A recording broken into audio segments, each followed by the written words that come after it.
Hello, and welcome to our performance testing series.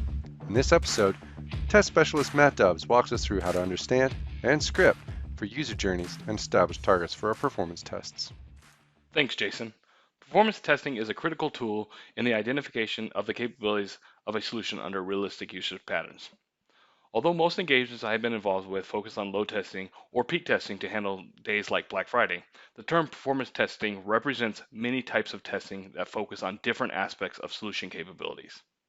Performance testing and its subsequent analysis of results are the primary tools in the journey around unlocking the potential of any solution.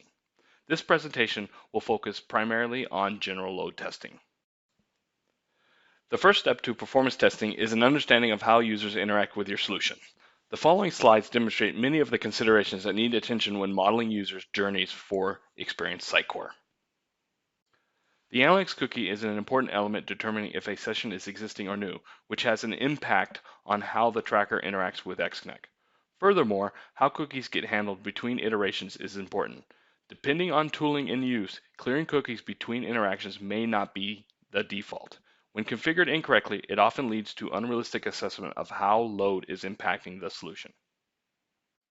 Another aspect of Sitecore affecting performance testing is robot detection, since robot sessions do not flow into XDB. You have a couple of options to get around this problem. The first solution is disabling robot detection. The other option is designing scenarios to be detected as human, which requires the inclusion of calls to visitor identification. The visitor identification call is responsible for transitioning robot sessions to human sessions. If the Boolean value contained in the analytics cookie gets set to true, the session is now detected as human. One final recommendation is to avoid VI checker in test scenarios, as it can only convert human sessions back to robot sessions. If you want to make load testing better represent realistic data flowing into XDB and drive experience reports, it is possible to use built-in feature for supporting external load balancers to your advantage. The forwarded request header configuration defines the HTTP header that will be used to identify the client's IP address. Finally, your test scenario can populate this header during testing, effectively allowing test scenarios control of the IP address being tracked by XDB. I am now going to demonstrate a simple user model that includes making a web request, extraction of information from a response, validating a response, and modeling parallel requests. The demo will be using K6 load test tool. However, this is not an endorsement of K6 over other tools.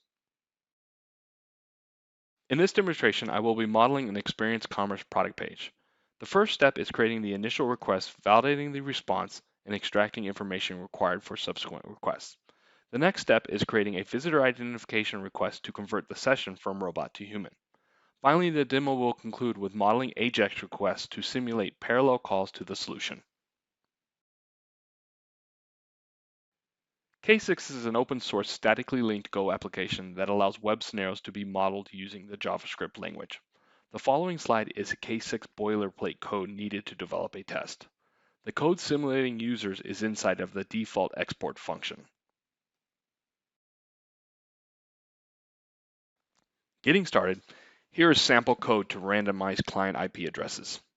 In this case, the code simply randomly gets an IP address from a text file and then creates a request header object.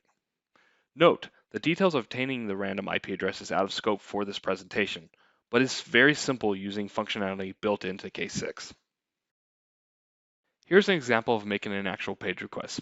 In this case, we set the product page URL and pass in the header object with the random IP address shown in the last slide.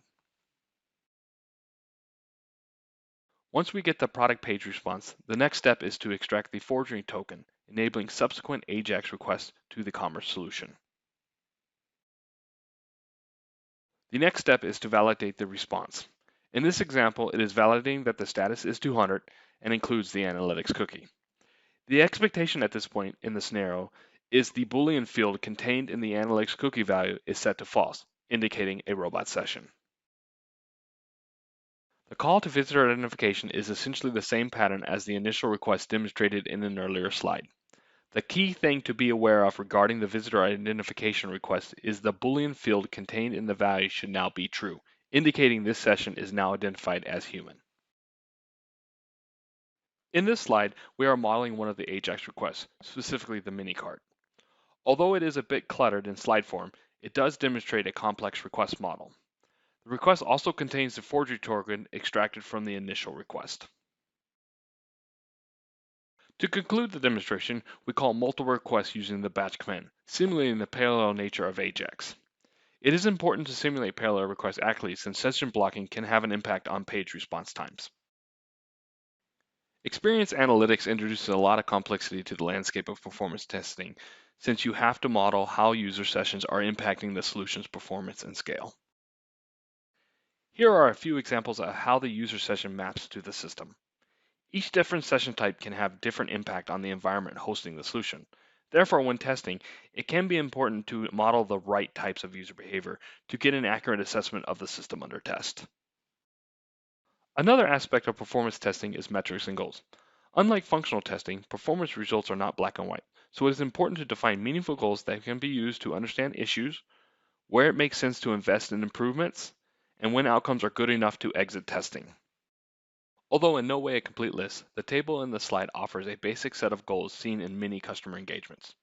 Page requests per second and response time are often the key performance indicators of a solution. Regarding Sitecore, defining the user session types, such as new versus existing context, is critical in understanding the load impact on the analytics components.